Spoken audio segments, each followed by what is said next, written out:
Assalamualaikum warahmatullahi wabarakatuh. Bertemu lagi dengan saya Effendi, calon guru penggerak angkatan 9 dari SD Negeri 1 Paduan Rajawali, Kabupaten Tulang Bawang. Nah, kali ini saya tidak sendiri, saya ditemani oleh Bapak Rohman. Ya. Beliau adalah guru mata pelajaran Pendidikan Agama Islam di SD Negeri 1 Paduan Rajawali.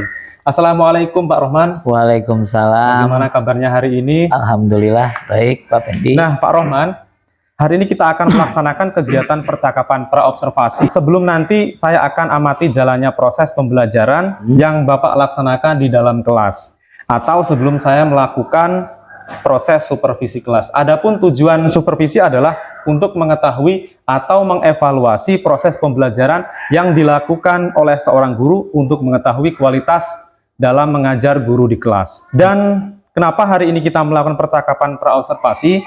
Tujuannya sebagai persiapan awal sebelum Bapak melaksanakan kegiatan pembelajaran agar lebih siap dan lebih percaya diri dalam melaksanakan kegiatan pembelajaran sehingga dapat memberikan pembelajaran yang terbaik bagi peserta didik ya Pak ya.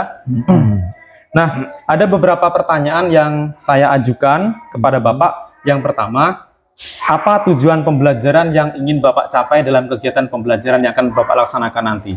Oke, tujuan pembelajaran yang akan saya laksanakan Pak Pendi, karena pembelajaran saya ini tentang zakat, jadi yang pertama siswa mampu menjelaskan makna zakat, kemudian menyebutkan macam-macam zakat dan menyebutkan mustahik zakat. Kemudian yang kedua tujuannya yaitu dengan melakukan kegiatan belajar secara berkelompok, peserta didik ini mampu membedakan makna zakat, kemudian membedakan macam-macam zakat, kemudian mampu membedakan mustahik zakat atau penerima zakat Pak Pendi. Baik, jadi dalam pelaksanaan pembelajaran nanti tujuan yang ingin Pak Rohman capai itu adalah dua Pak Rohman ya? Ya, ada dua. Pak Rohman tadi sebutkan.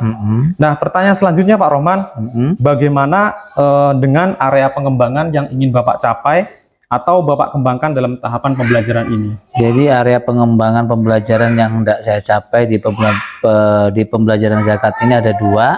Ada dua. Ya, itu pengetahuan dan literasi numerasi. Ya, jadi di pengetahuan ini siswa diharapkan mampu menjelaskan makna-makna zakat, ya, kemudian mengetahui tentang macam-macam zakat dan penerima-penerima zakatnya siapa saja. Baik. Kemudian di literasi numerasinya, karena di zakat juga itu ada penghitungan Pak ya. Jadi siswa diharapkan mampu memahami literasi numerasinya, begitu Pak Pendi. Jadi kalau di dalam zakat itu kan ada hitungan penerima zakatnya berapa liter atau berapa kilogram beras dan lain sebagainya. Baik Pak Rohman. Nah, selanjutnya Pak Rohman, saya juga ingin mengetahui nih bagaimana rancangan pembelajaran yang ingin Bapak terapkan di dalam kelas, misalnya dari strategi, metode, atau model pembelajarannya nanti saat Bapak mengajar di dalam kelas. Jadi strategi yang saya pakai nanti di saat pembelajaran zakat ini saya menggunakan strategi pendekatan saintifik. Pendekatan saintifik dan TPACK, artinya menggunakan teknologi agar siswa itu materi itu bisa dengan mudah sampai kepada siswa. Kemudian modelnya itu program masalah atau program based learning berbasis masalah.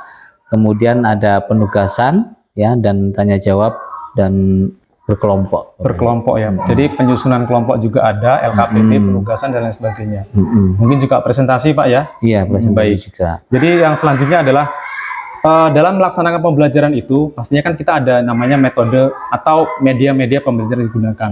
Nah, dalam pembelajaran Bapak nanti itu media-media apa yang akan Bapak gunakan dalam proses pembelajaran?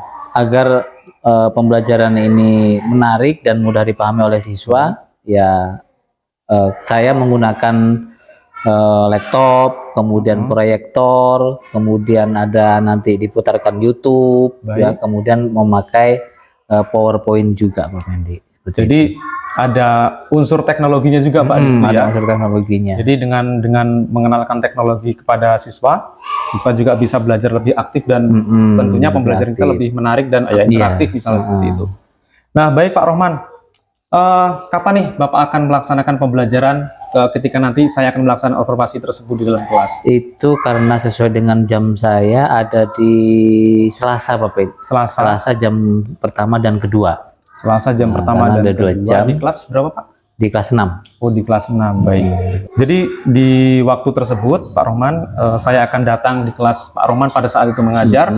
Saya juga akan melaksanakan supervisi kelas, melihat dan juga mencatat apa saja yang terjadi dalam kelas tersebut. Bagaimana nanti Pak Rohman mengajar, terus sesuai atau tidak dengan rencana pembelajaran yang Pak Rohman tadi sebutkan, terus tujuan pembelajarannya dan area pengembangan yang nanti akan Bapak sampaikan dalam kelas tersebut.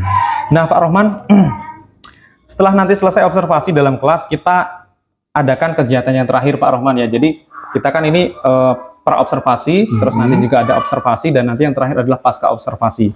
Nah dalam pasca observasi tersebut, itu nantinya juga akan didampingi oleh pengajar praktik Pak Rohman. Jadi nanti kita bertiga, ada saya, Pak Rohman, dan juga ada pengajar praktik yang nanti akan mendampingi proses kita dalam pasca observasi, begitu Pak Rohman. Oke, sebelum kita akhiri perbincangan kita pada hari ini, apa nih gambaran-gambar yang Pak Rohman itu peroleh untuk nantinya itu akan disampaikan kepada siswa Pak Rohman dalam mengajar dalam kelas? Ya, artinya saya harus lebih teliti lagi dengan kegiatan pembelajaran saya yang sudah saya persiapkan. Saya juga mengetahui media-media apa saja yang nanti akan saya pakai di pembelajaran tersebut. Ya, intinya saya harus menambah pengetahuan saya di bidang pembelajaran yang akan saya sampaikan, seperti itu Pak Pendi. Jadi artinya mulai dari sekarang Pak Rohman sudah ada gambaran untuk persiapan bagaimana caranya nanti agar pembelajaran di kelas itu berjalan dengan baik dan lancar. Baik Pak Rohman, terima kasih atas waktunya sudah bersedia untuk berbincang-bincang dengan saya dalam kegiatan pra-observasi ini, dan sampai bertemu di kelas ketika nanti observasi. Semoga nanti pembelajarannya berjalan dengan lancar ya Pak Rohman ya. Oke, siap. Demikian untuk hari ini, sampai ketemu di kegiatan observasi dan percakapan pra-observasi nanti Pak Rohman. Terima kasih Pak Rohman. Terima kasih. Terima kasih. Assalamualaikum Pak Rohman. Waalaikumsalam warahmatullahi wabarakatuh. Baik, inilah kegiatan percakapan pra-observasi yang kami laksanakan antara saya dengan juga Pak Rohman sebagai guru mata pelajaran agama Islam di SD Negeri Paduan Rajawali. Terima kasih. Assalamualaikum warahmatullahi wabarakatuh. Waalaikumsalam warahmatullahi wabarakatuh.